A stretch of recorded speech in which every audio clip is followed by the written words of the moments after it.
तो नाभि के द्वारा आप बहुत सी बीमारियों को दूर कर सकते हो अगर नाभि के बारे में जानकर। खाली एक इंसान नाभि देखना भी सीख जाए सही ढंग से तो वो करीबन 15-20 बीमारी लाइलाज ठीक कर सकता है सिर्फ नाभि के द्वारा भी।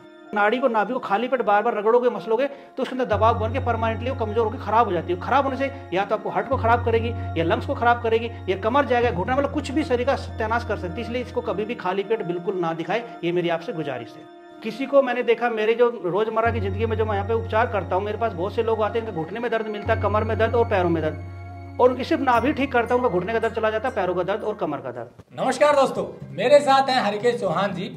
ये नाड़ी परीक्षण और आयुर्वेद के गहन जानकार हैं और नाड़ी परीक्षण से लोगों के रोगों का सही कारण पता करते हैं और फिर कारगर इलाज करके उनके रोग ठीक करते हैं। हमने इनके कुछ वीडियो पहले दिखाए थे।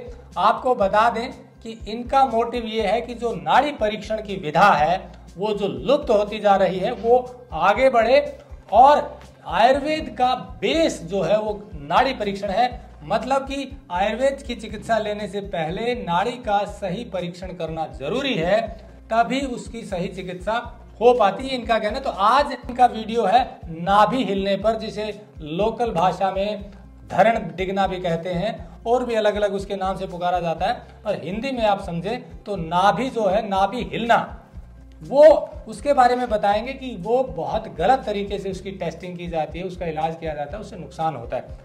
सही तरीका बहुत आसान है जो घर पर कर सकते हैं, वो क्या है जानते हैं हरकेश जी से। आपको बता दें, हरकेश जी को दिखता नहीं है लेकिन हौसला नहीं छोड़ा। आयुर्वेद की पढ़ाई की, नाड़ी परीक्षण का अध्ययन किया और आज सफलतापूर्वक बिना लगभग नगण्य दवाइयों से गंभीर बीमारियों का इलाज करते हैं। तो आज इनसे नाभि के बारे में बात करेंगे। इनका कहना है कि नाभि डिगने से या जिसे कथित तौर से कई प्रॉब्लम होती है, लेकिन उसका इलाज बहुत आसान है। क्या है वो, चलिए जानते हैं हरकेश जी। टेक्निकल फार्मिंग चैनल को सब्सक्राइब करें और बेल आइकन भी दबाएं ताकि आगे आने वाले वीडियो की नोटिफिकेशन आपको मिलती रहे। नमस्कार जी। नमस्कार सर जी। आपने बताया कि जो नाभि है वो हिलती है, जिसे कहते हैं, उसका जो लोग कई बार मालिश करवाते हैं पेट की या और इलाज करवाते हैं, सही तरीका क्या है? सबसे पहले बताइए, नाभि हिलना एक्चुअली प्रॉब्लम क्या है? नाभि क्या है? हमारे शरीर का आधार है। जैसे आयुर्वेद का आधार नाड़ी परीक्षण है, वैसे हमारे शरीर का आधार नाभि है। नाभि से अगर आप एक रस्सी के द्वारा नापो तो जितना ही शरीर ऊपर है उतना ही नीचे है, मतलब बीच का केंद्र बिंदु है। इसको अमृत कलश भी बोला जाता है। आयुर्वेद में इसका नाम मणिपुर चक्कर है, कहीं भी नाभि चक्कर नहीं लिखा हुआ। कि मणिपुर मतलब हमारे पूरे शरीर की ताकत यहीं से ही जनरेट होती है। जब शुरू में एक भ्रूण गर्भ में जाता है तो सबसे पहले नाभि का ही क्षेत्र विकसित होता है, जिसे हम धरण बोलते हैं लोकल वर्ड में। उसी के द्वारा उसको ओढ़नाल भी बोल दिया जाता है, इंग्लिश में उसको अम्बिलिकल कोर बोलते हैं। तो उसी के द्वारा बच्चा जो पेट में गर्भ में होता है तो खाना लेता है और बाहर निकालता है। कुछ भी लगा लो, सब कुछ, ऑक्सीजन भी लेना, सांस भी लेना, आपके दिल की धड़कन का, खाना पीना, लेटरिन पेशाब, सब कुछ एक हमारी नाभि ही करती है, जिसे हम ओढ़नाल बोल देते हैं। और मजे की बात देखो, सबसे पहले गर्भ में यही जाता है और मरणोपरांत 6 घंटे तक भी हमारे शरीर में धड़कती रहती है। उसके बाद ये प्राण को त्याग देती है और शरीर बिल्कुल खत्म हो जाता है। तो नाभि को समझना बहुत जरूरी है।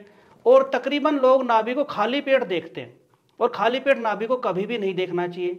कई लोग नाभि को बहुत ज्यादा मसलते हैं, वो भी नहीं करना चाहिए। क्योंकि देखो, मैंने बताया हमारे शरीर का मूलभूत एक आधार माना जाता है, तो आधार को अगर आप डिस्टर्ब कर दोगे तो हमेशा के लिए ही गड़बड़ हो जाएगा। कि हमारी एक्सल पावर यही है और कुछ नहीं है। इस नाड़ी के द्वारा पूरा शरीर संचालित रहता है, तो ये कभी भी अपनी जगह नहीं छोड़ती। जैसे मेरा नाक है, कभी डिग के कान की जगह पे नहीं आता, मेरा हाथ डिग के कभी भी पैर पे नहीं जाता, वो वही रहता है। उसमें दबाव बन सकता है तो बीमारी का रूप ले लेता है। जैसे हमारी नाभि यही है और ये हमारे पेट में 12 जगह पे काम कर रही है, ठीक है। और इसके 4 केंद्र बिंदु मुख्य होते हैं, इसलिए नाभि हमेशा 4 प्रकार की मानी जाती है। तो धड़ से हम लोकल वर्ड में धड़ बोलते 4 होती है, लेकिन होती चारों ही सुंडी के अंदर, नाभि के अंदर से बोलते हैं। नाभि मतलब सुंडी, ठीक है, इसको नेवल बोला जाता है इंग्लिश में। तो जैसे मान के चलो मेरे ऊपर की तरफ वात बढ़ गया है, पित्त बढ़े, कुछ भी, तो यहाँ पे दबाव बना तो क्या होगा, मेरे को कब्ज लग जाएगी। नाभि मेरी यही है, लेकिन यहाँ पे आपको पल्पिटेशन बढ़ जाएगी। लेकिन पल्पिटेशन गौर से देखो तो यहाँ पे भी होगी, लेकिन यहाँ पे बढ़ी तो मेरा भूख खराब हुआ। मेरी इस साइड में चली गई, होगी यहीं पे, यहाँ पे दबाव बना तो मेरे को लूज मोशन लग जाएंगे। इधर लगा तो पेट में बहुत ज्यादा गैस बनेगी। नीचे की तरफ गई तो हमारे जनांगों को डिस्टर्ब करती है, जैसे तिल्ली होगी, बच्चादानी और आदमी की पुरुष शक्ति। लेकिन होती है यहीं पे, मैं उसका दबाव ऊपर नीचे हो जाता है। जैसे एक पाइप है, पाइप को आप दबा लो तो पानी आगे नहीं बहेगा, तो तो वो चीज़ है। तो गैस की प्रकृति बढ़ने से, पित्त की प्रकृति बढ़ने से ही हमारी नाभि डिस्टर्ब होती है और कुछ नहीं है, होती वहीं पे, वो कभी भी खिसकती नहीं है। दूसरा, हम नाभि को इस तरह से धागे से नापते हैं, वो भी एक बहुत गलत प्रक्रिया है, नहीं देखना चाहिए, क्योंकि इस साइड हमारा लेफ्ट साइड में हमारा हार्ट होता है और इस साइड में हमारा फेफड़े होते हैं, लंग्स। तो हमेशा हार्ट साइड की निपल पोन, हमेशा जो निपल होती है वो ऊपर होती है, तो उसको डायग्नोज करने का ये तरीका भी बिल्कुल गलत नहीं, कोई साइंटिफिक नहीं है। सबसे बढ़िया तरीका है कि हमारे शरीर में चंद्र रेखा और सूर्य रेखा होती है। नाभि देखने का तरीका क्या है, आप अपने हाथों को पहले अच्छी तरह से रब कीजिए, करने के बाद अपने फिंगर्स को ऐसे चेक कीजिए, आपकी लास्ट वाली उंगली की चंद्र रेखा यहाँ पर से मिलनी चाहिए। अगर मिल गई तो समझो सही है। मान के चलो मेरी ये उंगली नहीं मिल रही, मतलब मेरी लेफ्ट उंगली छोटी है, इट मीन समझो मेरी नाभि लेफ्ट साइड की तरफ गई हुई है, मतलब नाभि तो यही है लेकिन यहाँ पे दबाव बन गया। तो फिर हम क्या करेंगे, या तो आप क्या करो, मुट्ठी बंद करके यहाँ से हाथ पकड़ो, हाथ को 8-10 बार से झटका मारो, उस वक्त नाप के देखिए आपकी धड़ बिल्कुल बराबर मिलेगी। ये भी ना समझ में आया तो उंगली को ऐसे पकड़ खींच लीजिए, आपकी धड़ बिल्कुल वहीं पे आ जाएगी। दूसरा, बहुत ज्यादा आपकी डिस्टर्ब रहे तो आप प्राण मुद्रा लगाइए रोजाना 15-20 मिनट, आपकी हमेशा के लिए धड़ नॉर्मल हो जाएगी। तीसरा तरीका, आपको धड़ बैलेंस करने के लिए कोई भी रुई ले लीजिए, ईयर प्लग ले लीजिए। हमारा जो सीधा एरिया होता है सूर्य नाड़ी, और यहाँ पे होती है चंद्र नाड़ी। मतलब शरीर में जब गर्मी बनती है तो नाभि सरकती है, उसकी गर्मी कम कर दो, नाभि अपने आप नॉर्मल आ जाती है, मतलब उसमें दबाव बढ़ जाता है पेट में कहीं भी। तो अब हम, जैसे मैंने सूर्य नाड़ी मैंने ये बंद कर दिया, ईयर होल, मतलब मेरी सूर्य ऊर्जा एनर्जी, ये देखिए मेरे कान में रुई लगी, तो मैंने सूर्य नाड़ी जो है मेरी वो मैंने बंद कर दी, मतलब मेरे अंदर ठंडक आनी शुरू हो गई और नाभि की गर्मी शांत हो गई, मेरा नाभि का सिस्टम अपडेट हो गया। अगर रोजाना आधा घंटा भी लगाई जाए नाभि वाले इंसान को तो परमानेंटली उसकी नाभि अपने आप ही स्वस्थ हो जाती है। ये छोटा सा तरीका है करने का। बाकी इसमें शशकासन बहुत अच्छा काम करता है, पारस मुद्रा बहुत अच्छा काम करती है, प्राण मुद्रा। ये अगर तीनों का भी लगातार इंसान अगर रोजमर्रा की जिंदगी में इस्तेमाल करे तो नाभि कभी भी खराब नहीं होगी। अब खाली पेट धड़ क्यों नहीं देखनी, जैसे आपके पास कोई मोटरसाइकिल है, गाड़ी है, अगर उसका इंजन ऑयल निकालने के बाद में बोलो इसको स्टार्ट करो तो बार बार स्टार्ट करोगे तो वो इंजन सीज हो जाता है। उसी तरह से अगर नाड़ी को, नाभि को खाली पेट बार बार रगड़ोगे, मसलोगे तो उसके अंदर दबाव बन के परमानेंटली वो कमजोर होकर खराब हो जाती है। खराब होने से या तो आपको हार्ट को खराब करेगी, या लंग्स को खराब करेगी, या कमर जाएगा, घुटना, मतलब कुछ भी शरीर का सत्यानाश कर सकती है। इसलिए इसको कभी भी खाली पेट बिल्कुल ना दिखाए, ये मेरी आपसे गुजारिश है। हमेशा इसको भरे पेट ही दिखाना चाहिए अगर कोई जानकार है तो, लेकिन इसको रगड़वाइए कभी मत।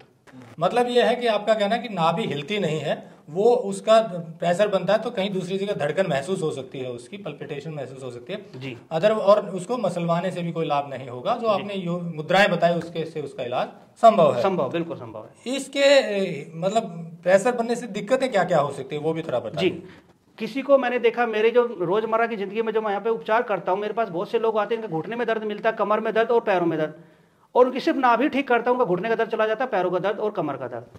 तो वो लोग परेशान रहते हैं, मेरे पास 10-10 साल से घूम रहे इधर उधर, उनकी कमर का दर्द ठीक नहीं हो रहा, और कमर के एक्सरे में सब कुछ नॉर्मल, एमआरआई में कोई दिक्कत नहीं है, ना ही तो कोई कैल्शियम की कमी है, ना ही वर्टिब्रा डिस्टर्ब है, मतलब मड़के नहीं सरके हुए। घुटने में कोई भी सिनोवल फ्लूइड, मतलब बोलते ग्रीस, वो भी कम नहीं है, बिल्कुल लचीले, लेकिन फिर भी घुटने में दर्द है। लेकिन उनकी मेन प्रॉब्लम क्या थी, नाभि के अंदर दबाव हो रखा था, वो दबाव की वजह से वहां पे घुटने में, कमर में दर्द आ रहा, पैरों में दर्द आ रहा, सिर में। लेकिन हमने क्या किया, नाड़ी में देखा कि धड़ उनकी कमजोर है, तो धड़ को मजबूत करने के हमने योगा बताए। पेट के अंदर कुछ लुब्रिकेशन, घी, गाय का घी डलवाया उनकी नाभि के अंदर ताकि मजबूत हो जाए। ये प्राण मुद्रा लगवाई, पारस मुद्रा लगवाई, सीधे कान में रुई लगवाई, उससे उनकी धड़ नॉर्मल आई, उनका घुटने का दर्द भी गया, पैरों का दर्द भी गया, गर्दन का भी गया, और बाकी कमर भी ठीक हुई। तो नाभि के द्वारा आप बहुत सी बीमारियों को दूर कर सकते हो अगर नाभि के बारे में जानकर। खाली एक इंसान नाभि देखना भी सीख जाए सही ढंग से तो वो करीबन 15-20 बीमारी लाइलाज ठीक कर सकता है, सिर्फ नाभि के द्वारा भी। तो दोस्तों, जैसा हरकेश जी ने बताया कि नाभि जो है वो कहीं डिगती नहीं है, कहीं हिलती नहीं है, वो बस उसकी महसूस, धड़कन महसूस अलग अलग जगह हो सकती है, इसलिए उसको कहीं रगड़वाना, मसलवाना नहीं चाहिए। सिंपल तरीके जो बताए उनको आप घर पे यूज करेंगे, प्रयोग करेंगे, अप्लाई करेंगे तो ठीक हो सकते हैं। ज्यादा जानकारी चाहिए तो व्हाट्सएप नंबर दिया हुआ है, आप व्हाट्सएप पे ही आप मैसेज करेंगे तो आपको जो है उत्तर मिल जाएगा। फोन शायद कई बार उठाना संभव नहीं हो पाता है। आगे भी हम आपको ऐसे ही वीडियो दिखाते रहेंगे जिससे कि आपको लाभ हो। आपको बता दें, ऐसे लोगों का इंटरव्यू, किसानों का इंटरव्यू सब हम निःशुल्क करते हैं। हमारी कोशिश सिर्फ इतनी है कि अच्छी चीज़ों को बढ़ावा मिले और आपको लाभ हो और अच्छी विधा को भी बढ़ावा मिले। नमस्कार, जय हिंद। अगर आपको यह वीडियो पसंद आया है तो ज्यादा से ज्यादा लाइक और शेयर जरूर करें। साथ ही चैनल को सब्सक्राइब करना ना भूलें।